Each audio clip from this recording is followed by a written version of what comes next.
Ayan, TL, good evening. Ayan, so to be honest, TL Carl, no? Kilala mo na ako. Hindi talaga ako sanay sa mga ganitong video greetings kasi of course, number one, ayoko makita sarili ko na nagsasalita on cam. Pero dahil may nakita akong mga video greetings, of course, hindi rin ako magpapahuli at naglakas loob ako para sa iyo to, TL Carl. So, ginawa ko ito kasi gusto kong iparamdam sa iyo, number one, kung gaano kita pinapahalagahan at kung gaano kita pasasalamatan sa mga lahat ng ginawa mo dito sa team natin. Kasi of course, may kasabihan tayo na sa bawat tagumpay ng grupo or sub-team in general, laging may isang tao na nagsisilbing haligi at walang iba kundi ikaw yun, TL Carl. Laging matatag, maaasahan at handang itaguyod ang iba para sabay-sabay tayong umasinso dito sa business natin.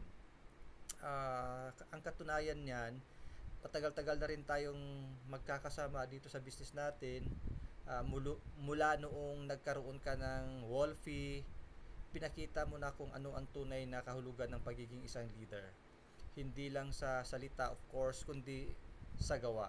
So, hindi mo inisip kung bata man or matanda, as long as nangailangan ng tulong or direksyon, andyan ka palagi at walang hindi ka umayaw.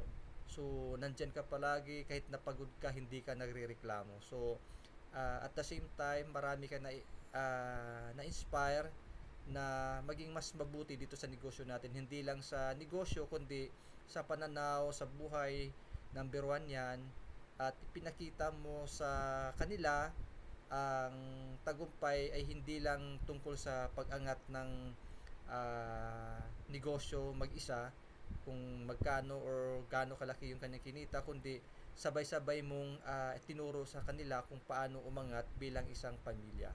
Kaya congratulations and lubos po ako nagpapasalamat. So sana magkita tayo para uh, banding tayo paminsan-minsan. So again, happy birthday TL Carl at God bless sa'yo, sa buong pamilya mo, and enjoy your day. Thank you.